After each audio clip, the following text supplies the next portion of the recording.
Welcome to Soul-Led Creative Women, the podcast for heart-centered creative women who are ready to reclaim their spark and live with deeper meaning, authenticity, and soul.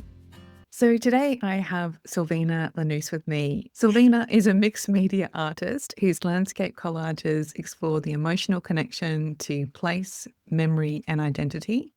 Born in Argentina, based in Canada, and with deep ties to New Zealand, Silvina creates art that reflects her experience of living between worlds. Her work, made from torn paper, paint, and found materials, invites us to slow down and reflect on life transitions, belonging, and the healing power of nature. Her work explores the intersection of creativity, mental health, and the art of finding home. So, welcome, Silvina. Well, thank you very much, Sam, for having me. It's a great opportunity. I look forward to it. So let's just start with your story. Tell us about your journey and when art and creativity really became central to the way that you're moving through life. It all well, I've been painting all my life, but this particular period of my life in which creativity plays a big impact into my well-being, Mm-hmm. my piecing back myself, piecing Mm-hmm. back stuff together. It all began right before the pandemic when my daughter decided to move away. Mm-hmm. Other, I live in Canada. She lives in New Zealand. And that was a big shock and not something that I expected Mm-hmm. or had prepared to overcome or to like we all whoever out there is a parent, they know eventually grow up and then move away. That like, but I never expected this to be so far across oceans and time zones. Mm-hmm. I thought I imagined my life completely different, and thanks to art, I was able to very, very, very, very slowly in these 6 years now, sort of be at peace with the fact that there is distance around us. And art played a big, big impact on that because it tuned me into a different time in presence. It just taught me how to be confident in spite of the unravels. Mm-hmm. Mm-hmm. And I'd say I started doing these, um, what I called paperscapes, the landscapes with torn paper. I started doing them right then as an experimentation. And Mm-hmm. it slowly evolved into, oh, wait a minute, this is just like my life. It's all torn apart. But I'm still getting Beautiful. It's so good. So there are lots of ways to express yourself artistically. Why landscapes in particular? What was it about landscapes that's really, become such a big part of your artistic voice? well. Um, I live in a beautiful place, and part of my process is also going for walks. I didn't connect the two things, the Mhm. walks in my artistic practice, but somehow, as I said, over the last few years, they sort of connected. And so it's a simple thing, really. My walks were a way for me to connect with where I was at the moment, Mhm. share it with my daughter in New Zealand. So it will be a little, little video that I would record and said, hey, I'm walking, on the beach today. Look how beautiful the waves, blah, blah, blah. Look at this shell or this, little. And they were very, very short, less than a minute. And I would send it to her.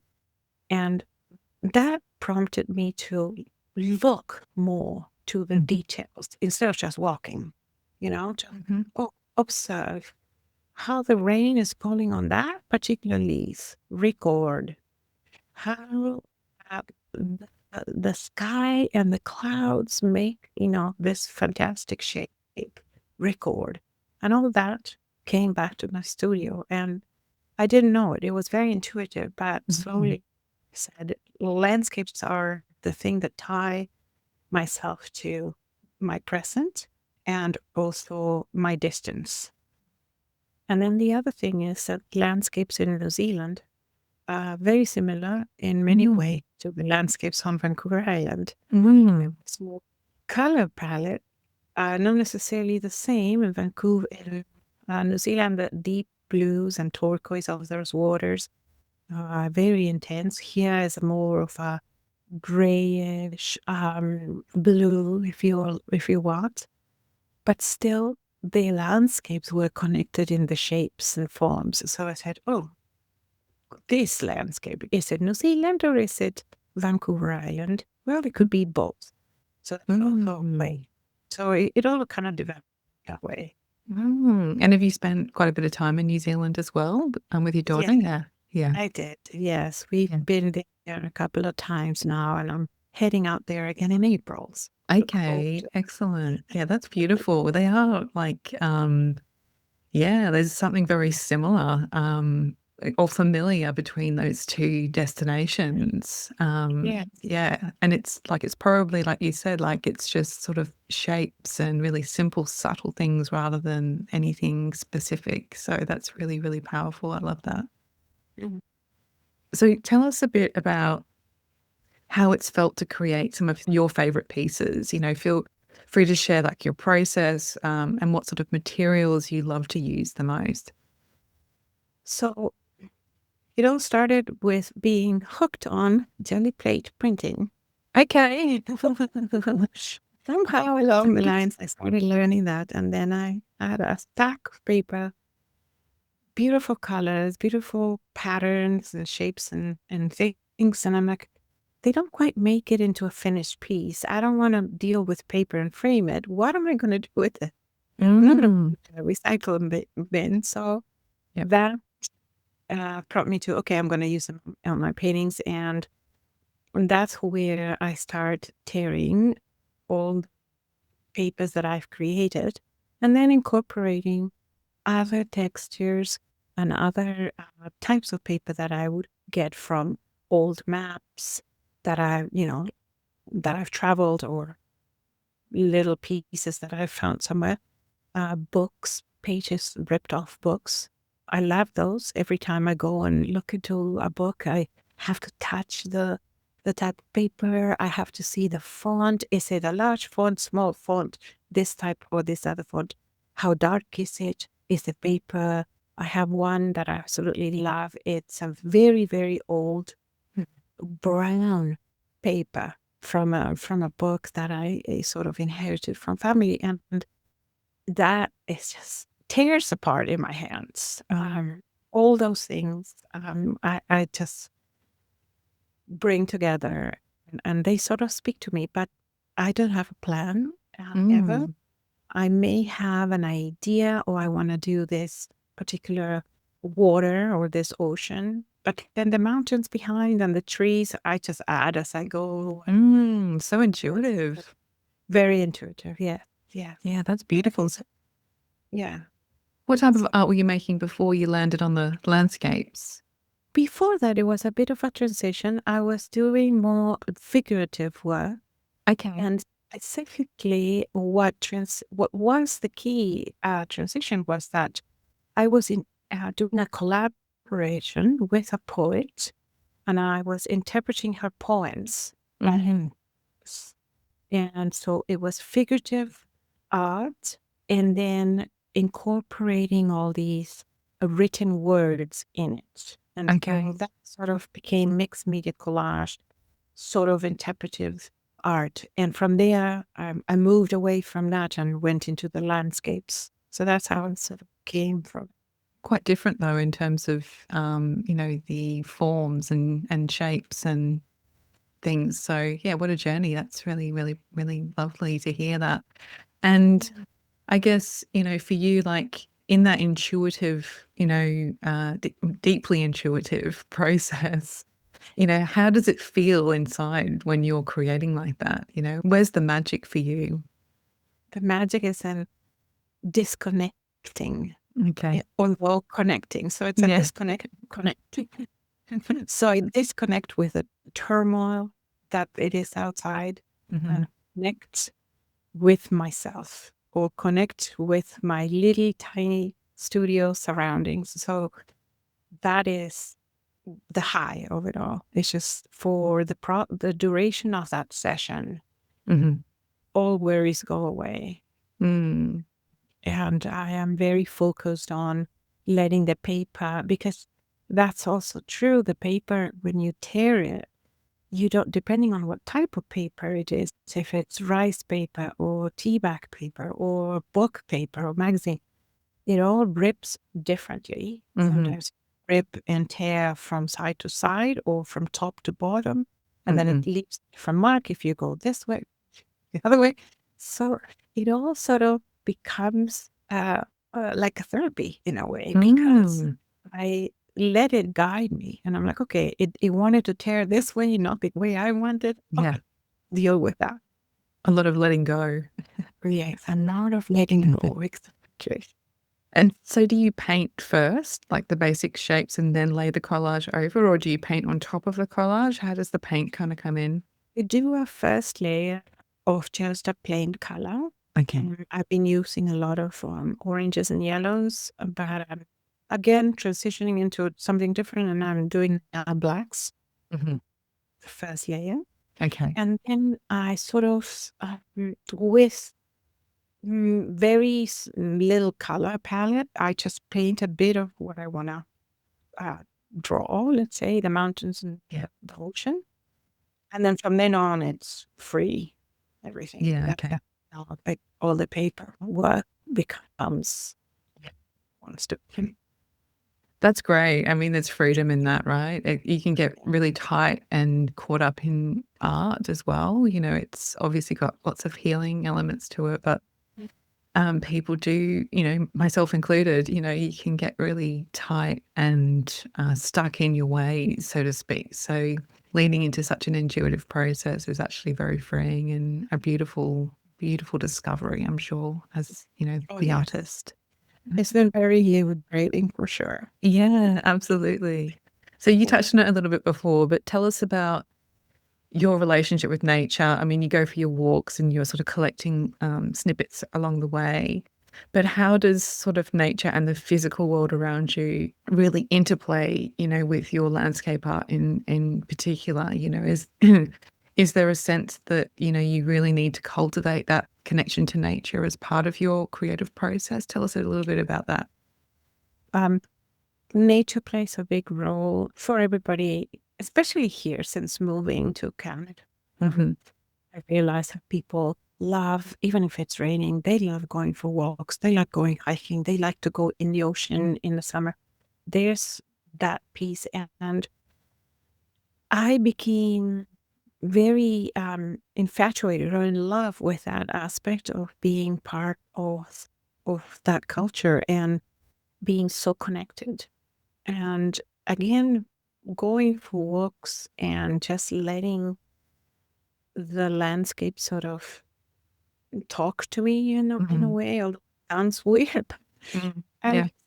walking around and observing, and my brain forgets the ways, and I appreciate the little things. So that has always been something since I started this type of work. And aside from art, I love being in the water, for example. I love swimming. I love going to the beach. I like touching. I'm a very tactile person, so I need to touch with my bare foot. I need to touch the sand. I need to feel the water, even if it's cold. I need to, feel everything very close. So I guess that translates into why I paint landscapes. And have you always had that deep connection with nature? Do you think that's something you've carried with you your whole life, and that you've found a real way to connect the creativity and obviously that natural kind of tendency? Or Yeah, the connection with nature has always been there, but it has never made it to, oh, I can, I can relate that or transform that into some art. A kid, I always went to the beach with my parents, spent months and months on end through childhood. And I was the type that always wanted to stay later to watch the sunset or Okay. get up super, super early, I remember, and walk by myself to the beach just to see the ocean and sit and listen to the seagulls and all of this, all these sounds, the birds. I mean, something else altogether, all the music, nature singing, the ocean, the rocks, the way the waves, fall onto the rock here, all those things. So I was always very aware of that. Never did I imagine I was going to end up doing landscapes. No. So similar to that then, how does, you spoke about your daughter, obviously, and that's obviously like one of the things that actually that sort of pain that you went through in separating from her has obviously, been a real catalyst for this, expansion of your creativity. So that's really powerful. As you're going through and you're looking at all of these maps, is there something that really kind of stirs within you, something that really resonates deeply within you? A bit like, obviously like looking at Canada and New Zealand, yes, and maybe it's because they're both kind of close to coldness on opposite sides of the world. Maybe that's why they have this similarity. I don't know. But yeah, I'm just intrigued by this kind of concept that culturally it's going to be quite different between those two countries, right? And almost like this sort of geographic diversity in terms of weather systems and seasons and all of that sort of stuff. It's going to be, winter in one place when it's summer in the other one, like how does that feel to you when you're sort of creating these landscapes? That is crazy. That is absolutely crazy because we're opposites, opposite hemispheres. Yeah. And definitely there, like yourself, you are ahead a day. So, Yeah. looking into the future. It is. It is, isn't it? Yeah. So all those things, I'm very aware of those. They don't make it into my painting. My painting forgets about those things. My process is not aware of where I am at that time that I'm making it or what's happening outside. So none of those differences in cultures, of course, as well. Yeah. And things, they're all part of who I am. Yeah. But they don't make it into my painting, other than the fact that, yes, I am of Hispanic background. So therefore, my colors, my palette tend to be very bold. Yeah. Okay. And then weather sometimes makes the palette also tuned because, we see gray skies most of the time here. Okay. Island, it's gray, it's raining. You can see the sun a lot. So, you tend to sort of mimic that in a way. Yeah, that's really beautiful. And actually, as you were talking, I'm thinking that actually that's, the answer to that question is really that you're creating from a place of connection and oneness, you're kind of ignoring those differences. And that's really powerful because it's how, how you're kind of creating the common thread almost. That's right. Yes, in college. But, it's really hard to explain to people, isn't it? But yeah, so, I mean, there's like, I mean, that's why I had those two questions, because there's nature in the physical world, and understanding that and really leaning into that. But then there's also this concept, because obviously your work is built on the basis that your daughter moved away from you. There's this concept of distance and geography. And yeah, so I was really interested to hear about how you feel about that. Yeah, you put it in words perfectly. So thank you. So you also talk about, art guiding you home and landscapes reflecting back who we are becoming. So my question to you on this is, did you feel lost before finding this creative work, as an artist, as a person? Absolutely, I did. Mm-hmm. I was one of those artists that, I kept creating and I kept doing things. And half the time or more, I would be, what does this mean? Like, where's this going? Yeah. what would this mean to someone else? Mhm. Is it worth it? And I enjoyed the process. It doesn't mean that I had done that before, but it Yeah. is not until I have to, and this is all again unconscious. I didn't know that I was doing this process, but it's not until I start beginning to heal that realize, oh, this is where I'm going, and this is what it means to me, and right now this is what I need to be doing and sharing. So it found its purpose. Mm. So By powerful. yeah, And so, thank you.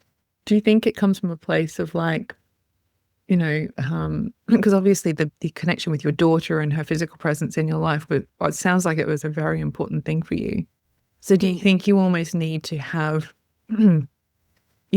life ripped out from underneath you, or to hit rock bottom, or to go through a really traumatic, difficult time in order to have these kind of breakthroughs in your creative practice? I wonder because I've had many things happen to me, like most people go through different difficult moments and challenges throughout the lifetime. This has been the biggest for me, Yeah. Yeah. and that has sort of I was in a very deep hole when she left. I did had to sort of redefine myself and think, well, really, who am I now? I'm not the person I thought I would be at this age. And, no, I did not, no, I couldn't imagine that. And so it was very difficult for me to find the why. What's my purpose now? Yeah. She doesn't need me. That's what I thought. She doesn't need Yeah. me. She's far Yeah. away. She's creating her own life. What's it for me? Mm. And it was very, very hard for good time. I mean, still at times hard, Yeah. but finding that my art gave me that, allowed me that moment to process without me knowing, Mhm. um, was one of the best things that could have happened. Yeah, very healing, as you said before. So, why do you think then that art and creativity do hold this healing, kind of empowering energy for us? Because I think that the moment that we start concentrating on, even if you're doing hyper realistic work, for example, and you're looking at exactly how the shadow falls onto that line and what color contrast is there between two spaces, at that moment, you are only thinking about that. And I've went through that. We all as artists will go through that. You're absolutely concentrated on that particular moment in which you find the paint that you're going to use, find the brush, apply it on the canvas, and concentrate on that. For that moment, everything else goes away. Mm. And I don't think whenever we're painting, or even if you're just sketching or your 15-minute little, doodling, Yeah. where's your mind at that point? It's not in worries. It's in somewhere, some other alternative space. So that's very important. And that's why looking at the ways we can be more creative in our lives is important, I think. Mm. Brings us, it's a grounding moment as well. Yeah. Yeah. I think. Yeah. It's multi-layered, I think. But, do you think that you sort of touched on it earlier, I think, but do you think your creative practice has become a way for you to connect to something bigger than yourself? Has it become part of your spiritual practice? Yes. Yes. Because, and I'm not looking for it, but it just, yeah. And it is connected to, if I'm, tearing paper away and, going through it. And I'm also listening to music. And if it's a word that is in the lyrics is, oh, that's, I don't know, somehow it connects, but it's not something I'm looking for. So it becomes a message I don't know, hidden somewhere, so A random insight. no. Yeah. Not too long ago, I was finishing up a painting, and I saw on the horizon line between some mountains that were sort of wrapped to each other. I'm like, these two, they need an extra piece there, but I don't want it to be very colorful, but needs, what am I going to do? And so I'm looking for my papers, and the thing that shows up is a photocopy of my dad's handwritten letter. Mhm. Exactly, kid you not, exactly the size of paper I needed.